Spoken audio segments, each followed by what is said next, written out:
For 10 long years, Kathy Wilson battled against an unknown illness. In fact, the mystery ailment apparently made every day a struggle. And to make matters worse, her doctors had no idea what was causing it. But then in April 2018, 3 workmen made a dark discovery at Wilson's home. Wilson lives in Shelbyville, Indiana, with her husband and daughter. And as far as we know, Wilson had enjoyed a fairly healthy lifestyle. However, in the late 2000s, the mother was brought low by a mystery illness. Yes, the unknown ailment left Wilson battling with recurring flu-like symptoms, muscle pains, tiredness, and all-around discomfort. And all these niggles worsened over time until the once healthy mom was left relying on a cane to walk. Revealing her symptoms to TV news station WTHR in May 2018, Wilson explained, "I would get dizzy, lightheaded, bronchitis, pneumonia. I lost the ability to use my left leg. Then it started moving to my right leg. I would get nervous twitches. I got to the point I couldn't concentrate anymore." So, over the course of 10 years, Wilson's condition had worsened until she'd no longer been able to move freely. "I felt like an 80-year-old woman stuck in a 40-year-old body," she confessed. And what was worse, her symptoms had left doctors stumped. In June 2018, Dr. Mary Beth Hensley revealed a handful of the tests Wilson had undergone to CBS TV show Inside Edition.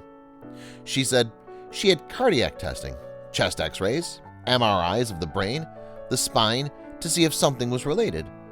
"I felt we were very thorough but didn't come up with a solution." Yet, as Wilson's inconclusive test results had mounted up, so had the cost of her treatment.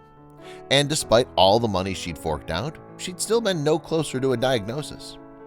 They kept testing and testing and testing, and everything kept saying, "No, no, no, you're fine," Wilson told WTHR. However, the fact of the matter was that Wilson had not been fine at all. In fact, most days she'd struggled to even pull herself out of bed. And to make matters worse, the more she'd stayed inside, the more rotten she'd felt.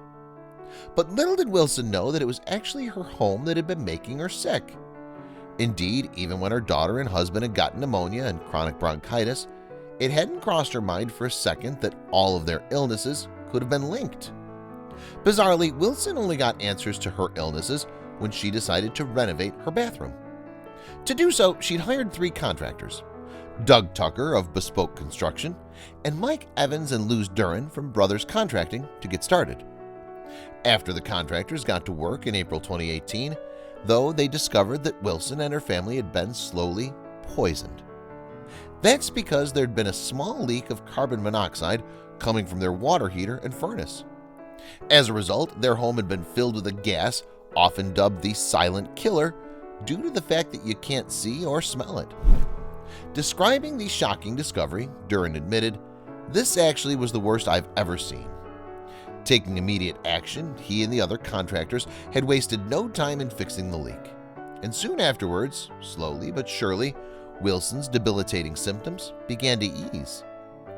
In May 2018, the month after work began on her bathroom, Wilson revealed to WTHR, "For the first time in, 8 years, 10 years, I have energy, and I almost feel like a kid inside again." Speaking of her contractors, she added, "They're my angels. They brought my life back to me." Later, Wilson's doctors confirmed that her ailments had indeed been down to the gas leak. Yes, the mother had likely been suffering chronic carbon monoxide poisoning, which can cause dizziness, headaches, stiffness, and fatigue. In high concentrations, carbon monoxide can of course be lethal. In fact, it's believed that unintentional carbon monoxide poisoning kills around 400 Americans every year. So, bearing that in mind, Wilson and her loved ones arguably had a lucky escape. Interestingly, Wilson had been aware of the dangers of carbon monoxide. She even had a carbon monoxide detector fixed to her ceiling. However, for some reason, it failed to pick up the levels of gas the family had experienced. In order to protect yourself against carbon monoxide poisoning, some experts advise placing detectors at knee level on every floor of your property. Since, as common sense would suggest, people are most vulnerable to poisoning while asleep, you should also consider placing one alarm near your family's bedrooms. Other rooms to consider placing a carbon monoxide detector in are the kitchen and the living room. Home security website safety.com further suggests that it's here that you're likely to find the appliances most at risk of a gas leak, including grills, stoves, furnaces, and fireplaces. Following her decade-long ordeal then, Wilson was full of praise for the contractors who had alerted her to the carbon monoxide leak. "I want to thank you guys for giving me my life back," she told them in front of cameras from Inside Edition. "I haven't been this happy and I can't tell how long." However, now that she was free from the grip of carbon monoxide, Wilson was eager to alert others to the dangers. That way, maybe she could help someone else get their life back too. "In my heart of hearts, I know I'm not the only one that's gone through this," she told WTHR.